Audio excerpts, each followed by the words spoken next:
முதல்ல நன்றி, நல்வாழ்த்துக்கள். திராவிட முன்னேற்ற கழக தலைவரும் தமிழக மாண்புமிகு முதலமைச்சரும் முத்துவேல் கருணாநிதி அவர்களுடைய அன்பு மகன் ஸ்டாலின் அவர்கள் இப்போது பிறந்தநாள் விழா காணக்கூடிய இந்த நாளில் நாங்கள் எல்லாம் அவர்களை சந்தித்து பிறந்தநாள் வாழ்த்தை தெரிவித்து வந்திருக்கிறோம். நாளைய தினம் அவர் பிறந்தநாள் கொண்டாடுகிற நேரத்தில் அவருடைய எல்லா நிலைகளிலும் உயர்ந்து சிறந்து வாழ வேண்டும் என்று நாங்கள் வாழ்த்திருக்கிறோம். எல்லாம் உள்ள இறைவன் அவருக்கும் அவருடைய ஆட்சிக்கும் அவரோடு இருக்கக்கூடிய அனைவருக்கும் எல்லா சிறப்புகளையும் எல்லா வளங்களையும் எல்லா நலங்களையும் வழங்க வேண்டும் என்று இறைவனை பிரார்த்தித்து அவர் வாழ்த்து சொல்லி வந்திருக்கிறோம். முதல் விஷயம். ரெண்டாவது, திராவிட முன்னேற்ற கழக தலைமையில் பிறகு அண்ணா காலத்திலிருந்து கூட்டணி வைத்து அரசியல் நடத்தக்கூடிய ஒரே ஒரு இயக்கம் இந்திய யூனியன் முஸ்லீம் லீக் மட்டுமே. இன்றைய நேற்றல்ல, நீண்ட காலமாக உள்ளது.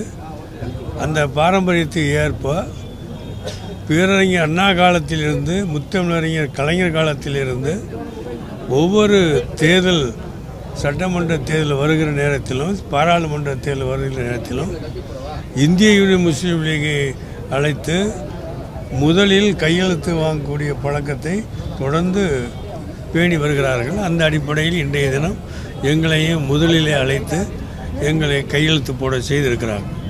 நாங்கள் தமிழ்நாட்டை பொறுத்தவரையில் இப்பொழுது என்றுமில்லாத அளவுக்கு இந்திய யூனியன் முஸ்லீம் லீகின் சார்பில் 16க்கும் மேற்பட்ட தொகுதிகளை வாங்கி நிற்க வேண்டும் என்ற ஆசை முஸ்லீம் லீக் நண்பர்களிடத்திலே பரவியாக இருக்கிறது. அந்த வாய்ப்பெல்லாம் இப்பொழுது கிடையாது. அதனால தான் 5 தொகுதியை கேட்டோம், அல்லது 4 தொகுதியை கொடுக்கலாம் என்று கேட்டோம். அப்புறம் 3 தொகுதியோடு நிறுத்தி கொள்ளலாம் என்று நினைத்தோம். இன்றைய தினத்தில் நாங்கள் மாண்புமிகு முதலமைச்சர் அவர்களையும் இந்த பேச்சுவார்த்தை நடத்தக்கூடிய பாலு ஐயா தலைமையிலான பேச்சுவார்த்தை குழுவிடத்திலும் நாங்கள் தொடர்ந்து பேசி இன்றைய தினம் ஒரு முடிவுக்கு வந்தோம். நாங்கள் ஆரம்பத்தில் இந்திய முஸ்லீம் லீக்கு சென்ற வருடம் கொடுத்த 3 தொகுதிகளையே எங்களுக்கு மீண்டும் கொடுக்க வேண்டும் என்று சொன்னோம். ஆனால் அந்த அடிப்படையில் 11 கட்சிகள் இப்பொழுது கூட்டணியில் இடம்பெற்ற காரணத்தினால எல்லா கட்சியிலிருந்து ஒரு தொகுதியை வாங்கி தான் நாங்கள் எல்லாத்துக்கும் பகிர்ந்து கொடுக்கணும் என்கிற அடிப்படையில் 3 தொகுதி இயலாமல் என்று சொல்லிவிட்டு 2 தொகுதிகளை நீங்கள் பெற்றுக்கொள்ளுங்கள் என்று சொன்னாங்க. அது அடிப்படையில் பேசினோம். அது முந்தா நாள் பேசிவிட்டு போனோம். இன்றைய தினம் அதே 2 தொகுதிக்கு எங்களை உடம்பட செஞ்சாங்க. நாங்கள் ஏற்றுக்கொண்டு வந்திருக்கிறோம். 2 தொகுதியை கொடுக்குற அதே நேரத்தில் நாங்கள் தமிழ்நாட்டில் உள்ள முஸ்லீம் சமுதாயம் என்பது மிக பரவலான ஒரு விஷயம்.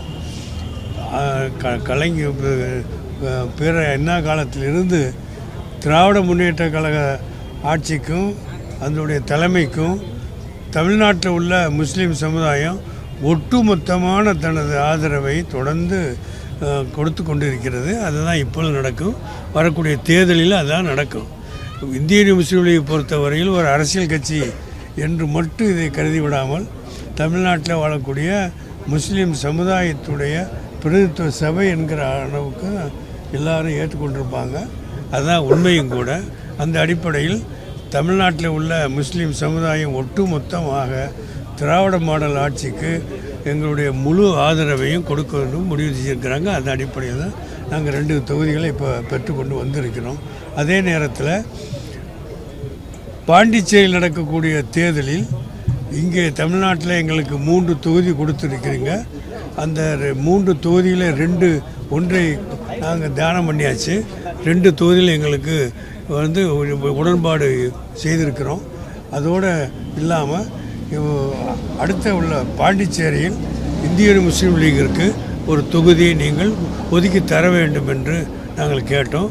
அதை கூடிய வரைவில் நாங்கள் எல்லாம் முயற்சி பண்ணி உங்களுக்கு சாதகமான பதிலை தருகிறோம் என்று எங்களுக்கு உறுதி அளித்திருக்கிறார். இந்த அடிப்படையில் எங்கள் பேச்சுவார்த்தை நிறைவேறுகிறோம். ஆமாம். இப்போ நீங்கள் தமிழ்நாட்டில் 2க்கு உடன்பாடு கையொப்பமாயிருக்கு. இப்போ தமிழ்நாட்டில் 2 தொகுதியும் ஒத்துக்கிட்டோம். அது இன்னொரு தொகுதி மூணு தொகுதியில் நாங்கள் ஸ்ட்ராங்காக சொல்லிட்டு வந்தோம். அது இப்போ இங்கே கொடுக்க முடியாத நிலைமை இருக்கிறதுனால இப்போ 2 தொகுதியை நாங்கள் பெற்றுக்கிட்டோம். அந்த 2 தொகுதி எனக்கு சொல்லுவாங்க அவங்க. அதோட ஒரு தொகுதியை பாண்டிச்சேரியில் எங்களுக்கு கொடுக்குமாறு கேட்டிருக்கோம். அதை நாங்கள் காங்கிரஸ் கட்சியோடு பேசி எல்லாம் நல்ல முடிவு அறிவிக்கிறோம்னு சொல்லியிருக்கிறாங்க, உறுதி அளித்திருக்கிறாங்க.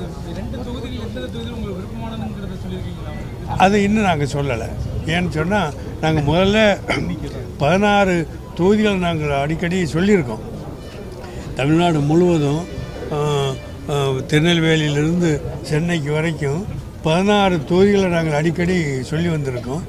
அத்தனை லிஸ்ட் அவங்களோட இருக்குது. அதில் 2 எந்த தொகுதியை கொடுப்பாங்க என்பது அடுத்து முடிவு பண்ணி செய்வோம். ஆமாம், அது சொல்லலை இன்னும். எல்லாத்தையும் முடிச்சுட்டு எங்களை கூப்பிடுவாங்க. அதான் எல்லாம் சும்மாவாக போகும். ஆமாம், எங்களுக்கு ஏணிச்சின்னம் இருக்கிறதுனால வேறு மாற்ற முடியாது. இது ஒரு அகில இந்திய கட்சி, அதனால் ஏணிச்சின்னத்தை நாங்கள் நிற்போம். ரொம்ப நன்றிங்க.